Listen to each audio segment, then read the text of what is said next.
नमस्कार दर्शकों, स्वागत है आप सभी का social activity BSP news channel में। मेरा नाम है शेख सरफराज अहमद। बिलासपुर से एक बड़ी खबर निकल के सामने आ रही है, जहां बिलासपुर के एक छात्रावास में उस समय हंगामे की स्थिति बन गई जब छात्राओं ने अधीक्षक के खिलाफ मोर्चा खोलते हुए विरोध प्रदर्शन शुरू कर दिया। छात्राओं ने आरोप लगाया कि छात्रावास में लंबे समय से कई गंभीर अनियमितताएं चल रही है, लेकिन संबंधित विभाग और प्रशासन उनकी शिकायतों को नजरअंदाज कर रहा है। छात्राओं का कहना है कि अधीक्षक की बेटी कथित रूप से छात्रावास परिसर में रह रही है और 2 कमरों पर कब्जा करते हुए इतना ही नहीं, भोजन व्यवस्था में कटौती कर शासन से मिलने वाले बजट के अनुरूप भोजन नहीं दिया जा रहा है। साथ ही विभिन्न फर्मों के नाम पर अतिरिक्त राशि वसूल किए जाने के आरोप लगाए गए हैं।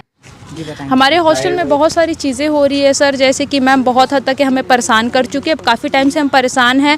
बहुत सारी चीज़ें हैं जो अपने मुद्दों को हमने कलेक्टर सर के सामने रखा था, उन्होंने हमें ट्राइबल डिपार्टमेंट भेजा। हम ट्राइबल डिपार्टमेंट भी गए हुए थे, लेकिन वहाँ पे कोई कार्रवाई भी नहीं हो रही है। जांचने में उन्होंने भेजा जरूर है। यहाँ पे जया मैडम आई हुई है, जो कि अंदर में केवल और केवल अधीक्षिका से बात करें, हमसे कोई किसी भी प्रकार को कोई बातचीत नहीं हो रहा है। समस्या हो रही है? समस्या है जैसे कि हमारा भोजन सहाय आता है 1200 रुपये, जिसमें कटौती करती है मैम, और उसका कोई चालान पेश नहीं करती है हमारे सामने।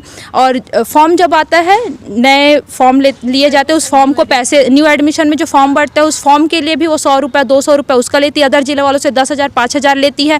यहाँ पे शासकीय कर्मचारी है, वो उनके घर काम करती है, हॉस्टल में कोई काम नहीं करता है। और उसकी बेटी यहाँ पे काफ़ी टाइम से रह रही है। 2-2 ठो रूम को, 2-2 ठो हॉल को, सबको बुक करके रखे हुए। सारे कर्मचारी उनके घर जाते हैं। यहाँ पे ना बेड है, ऊपर से यहाँ इतनी गर्मी होने के बावजूद यहाँ पे पंखे नहीं है, लाइब्रेरी की कोई सुविधा नहीं है। यहाँ पे गवर्नमेंट ने काफ़ी सारे बुक्स वगैरह भी प्रोवाइड किए हुए हैं, जो अलमारी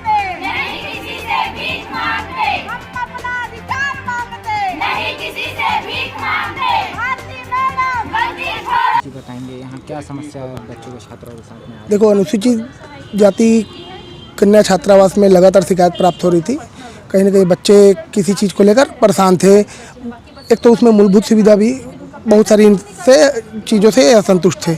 मैं आपको बताना चाहता हूँ कि इनकी जो बेटी हैं मैडम की, और वो एक रूम शायद इनका कब्जा करके रखी हुई हैं, और अवैध वसूली का भी इन्होंने आरोप लगाया है।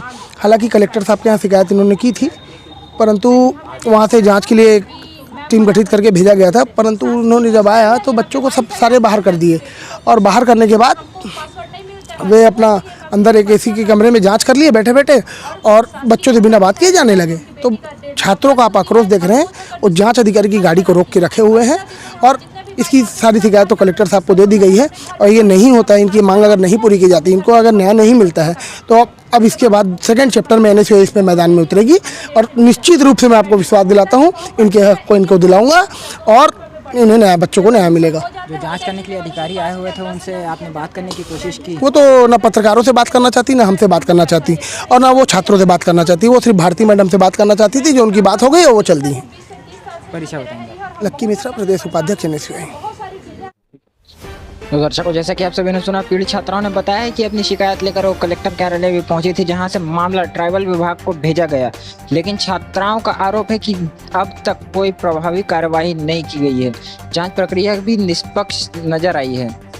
मामले की जानकारी मिलने पर मीडिया की टीम भी मौके पर पहुंची और संबंधित अधिकारी के पक्ष जानने की कोशिश की। हालांकि अधिकारी ने कैमरे पर बयान देने से इनकार कर दिया। मीडिया के सवालों का जवाब देने के बजाय वह कैमरा बंद करने की बात कहती नजर आई और बिना प्रतिक्रिया दिए वहां से निकल गई।